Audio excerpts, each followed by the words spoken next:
Ding! Hello, fools, and welcome to another evil episode of the EVIL SKELETOYS! I am your host, the EVIL Skeletor! On today's episode, we have a look at Bebop and Rocksteady from the Teenage Mutant Ninja Turtles. Turtles? More like turtles! Turds. These two animal dolls have been created by the boobs at NECA Toys to look like they stepped right out of the old 80's cartoon show. I love these two, but I also hate them because, at least in part, must blame them for my downfall and the cancellation of my beloved cartoon series, that guy whose name escapes me at the moment, and the Masters of the Universe. But I can't stay too mad at them because, just like Flint Dilly, I love the 80's! And I don't know, anybody actually lived during the 80's? We want the 80's back. And I got to be honest with you. I mean, the 80's is arguably the last great decade, and so I don't mind revisiting it. However, this packaging does not look like it came from the 1980's at all. And to me personally, has more of a 90's vibe, even though the Turtles packaging did not look like this in the 90's. I just mean it generally looks like the 90's, but being a literal product of the 80's myself, maybe that's just me. The artwork on the box looks like it was pulled from an old Ninja Turtles Adventures comic book from Archie Comics, rather than the cartoon show, so I am getting mixed messages here. And to further confound me, the box art has the new TMNT logo that Nickelodeon made to look like the old logo, even though it is clearly a new logo. How stupid do you think I am, Nick? What are you trying to pull here?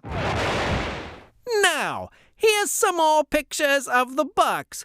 I guess you nerds are into that sort of thing. So here's the side of the box, the back of the box, the other side of the box, the top of the box, and, wait for it, the bottom of the box. Riveting! The back of the box also has a write-up about the dolls, but if you are playing with these, you probably can't even read, so who cares? There's also a picture and some more little pictures of the other toys. These particular little pictures show the umpteenth release of these turtles, now packaged together in 2 packs and a lighter color of green than the predecessors. Ooh, what a bold new redeco!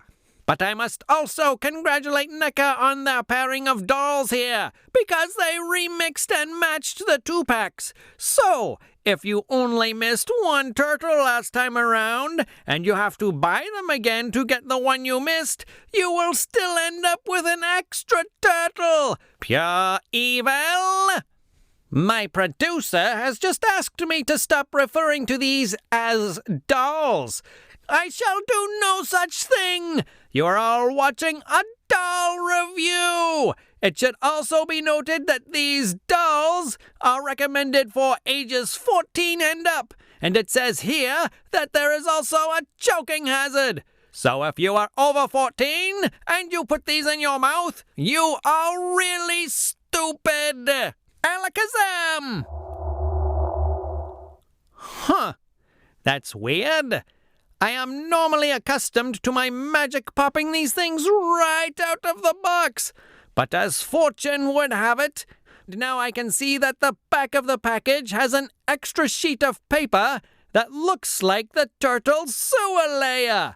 Somehow I failed to notice this earlier, and my producer tells me that the Wave 1 figures also had this piece of paper. Now let's try this again! Alakazam! These two dolts have many points of articulation, but I don't know how many because I am too lazy to count them. Count them yourself! Must I do everything for you? You may have also noticed here that Bebop's chain bracelet thing that makes him look really badass has just unraveled. I do not know if this is a quality control issue unique to myself or not.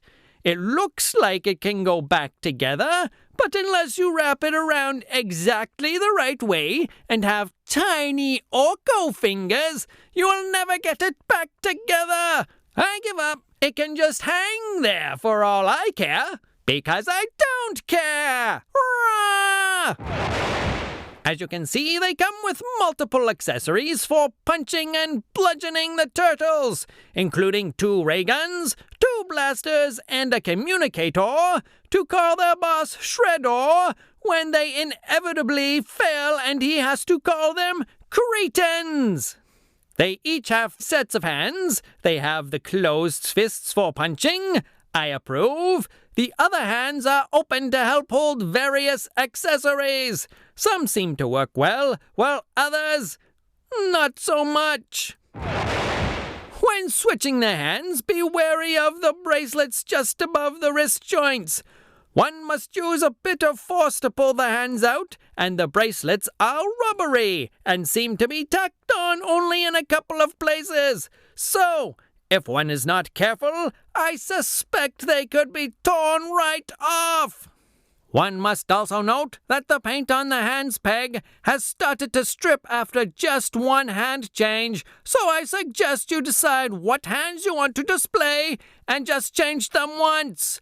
The plastic used is a similar color to the paint, and the pegs end up being hidden where the paint stripped away anyway, so it is not a massive problem, but one would hate to see the stripping continue. Look at all the little crumblies. Look at this mess. Just look at it. The right hand's on the characters, or the left if you are facing them. Their right, your left. Get it right. I mean correct.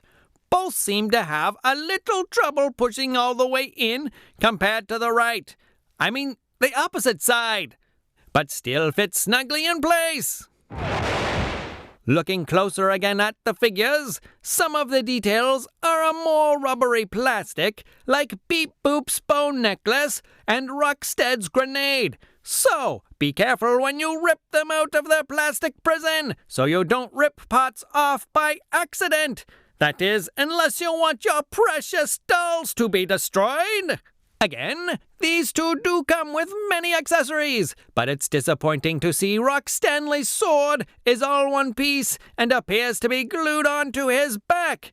However, there are some other good details, like Hip Hop's mohawk, turtle shells, sneakers, presumably for sneaking, and the paint details. You know, all those things that you nerds desire. Hurrah!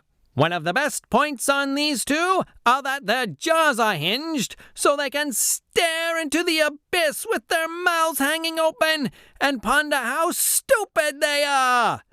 Bebop's mouth is not as forgiving as Rock Candy's. It's a little stiff and slowly creeps closed again after you let go of it. Rock Solid, however, can have his mouth hanging open all day. These dolls stand pretty solidly, but the Dalton props could not get them to stand on the spinny stand thing without falling over, and consequently, I won't be able to yell, "Spin, spin, spin, you mutated fools!" Unless, of course, I just did. If you are still here, like and subscribe, write some insipid comments, and click on some other videos, especially if there is one with Skeletor voice actor Alan Oppenheimer. Thanks for watching.